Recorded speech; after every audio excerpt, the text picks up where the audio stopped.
चलते चलते way one के अंधकार से निकलकर ऐसे स्थान पर पहुंचे जो भगवान भास्कर के दिव्य प्रकाश से आलोकित हो रहा था और सामने नाना प्रकार की सुंदर वृक्ष, मनोरम उपत्यका एवं मनोमुग्धकारी दृश्य दिखाई दे रहे थे। रामचंद्र ने विश्वामित्र से पूछा, हे मुनिराज, सामने पर्वत की सुंदर उपत्यकाओं में हरे हरे वृक्षों की जो लुभावनी पंक्तियां दृष्टिगत हो रही हैं, उनके पीछे ऐसा प्रतीत होता है कि जैसे कोई आश्रम है। क्या वास्तव में ऐसा है या यह मेरी कल्पना मात्र है? वहाँ सुंदर सुंदर मधुरभाषी पक्षियों के झुंड भी दिखाई दे रहे हैं, जिससे प्रतीत होता है कि मेरी कल्पना निराधार नहीं है। विश्वामित्र जी ने कहा, हे वत्स, ये वास्तव में आश्रम ही है और इसका नाम सिद्धाश्रम है। ये सुनकर लक्ष्मण ने पूछा, गुरुदेव, इसका नाम सिद्धाश्रम क्यों पड़ा? विश्वामित्र जी ने कहा, इस संबंध में भी एक कथा प्रचलित है। प्राचीन काल में बलि नाम का एक राक्षस था। बलि बहुत पराक्रमी और बलशाली था और समस्त देवताओं को पराजित कर चुका था। एक बार उसी बलि ने यहाँ पर एक महान यज्ञ का अनुष्ठान किया था।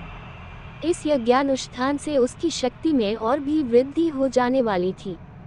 इस बात को विचार करके देवराज इंद्र अत्यंत भयभीत हो गया।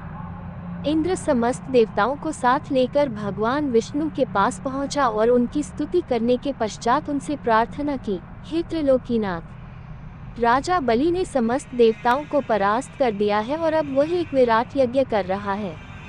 वह महादानी और उदार हृदय राक्षस है। उसके द्वार से कोई भी याचक खाली हाथ नहीं लौटता। उसकी तपस्या, तेजस्विता और यज्ञादि शुभ कर्मों से देवलोक सहित संपूर्ण ब्रह्मांड कांप उठा है। यदि उसका ये यज्ञ पूर्ण हो जाएगा तो वह इंद्रासन को प्राप्त कर लेगा। इंद्रासन पर किसी राक्षस का अधिकार होना सुरों की परंपरा के विरुद्ध है। अतः हे लक्ष्मीपति, आपसे प्रार्थना है कि आप कुछ ऐसा उपाय करें कि उसका यज्ञ पूर्ण न हो पाए। उनकी इस प्रार्थना पर भगवान विष्णु ने कहा, आप सभी देवता निर्भय और निश्चिंत होकर अपने अपने धाम में वापस चले जाएं। आप लोगों का मनोरथ पूर्ण करने के लिए मैं शीघ्र ही उपाय करूंगा। देवताओं के चले जाने के बाद भगवान विष्णु वामन बौने का रूप धारण करके वहां पहुंचे जहां पर बलि यज्ञ कर रहा था। इस बौने किंतु परम तेजस्वी ब्राह्मण से राजा बलि अत्यधिक प्रभावित हुए और बोले, विप्रवर, आपका स्वागत है, आज्ञा कीजिए, मैं आपकी क्या सेवा कर सकता हूँ। बलि के इस तरह कहने पर वामन रूपधारी भगवान विष्णु ने कहा, राजन, मुझे बैठकर भगवान का भजन करने के लिए सिर्फ 2.5 चरण भूमि की आवश्यकता है। इस पर राजा बलि ने प्रसन्नता पूर्वक वामन को 2.5 चरण भूमि नापने की अनुमति दे दी।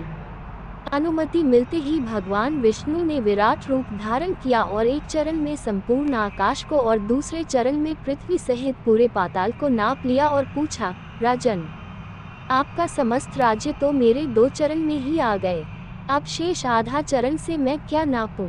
बलि के द्वार से कभी भी कोई याचक खाली हाथ नहीं गया था। बलि इस याचक को भी निराश नहीं लौटने देना चाहता था। उसने कहा, हे ब्राह्मण, अभी मेरा शरीर बाकी है, आप मेरे इस शरीर पर अपना आधा चरण रख दीजिए। इस पर भगवान विष्णु ने बलि को भी अपने आधे चरण में नाप लिया। बलि का ये दान इतना महान था कि बलिदान के नाम से विख्यात हो गया। भगवान विष्णु ने बलि की दानशीलता से प्रसन्न होकर उसे वरदान दिया कि यह स्थान सदा पवित्र माना जाएगा, सिद्धाश्रम कहलाएगा और यहाँ तपस्या करने वाले को शीघ्र ही समस्त सिद्धियाँ प्राप्त होंगी। उसी समय से यह स्थान सिद्धाश्रम के नाम से विख्यात है और बहुत से ऋषि मुनि यहाँ तपस्या करके मुक्ति लाभ करते हैं।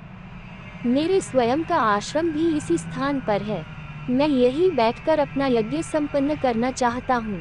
जब जब मैंने यज्ञ प्रारंभ किया तब तब राक्षसों ने उसमें बाधा डाली है और उसे कभी पूर्ण नहीं होने दिया।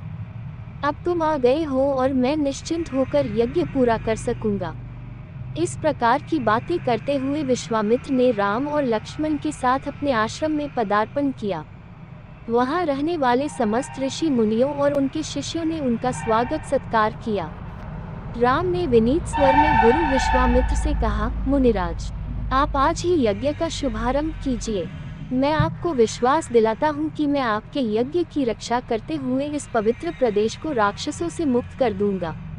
राम के इन वचनों को सुनकर विश्वामित्र यज्ञ सामग्री एकत्रित करने में जुट गए।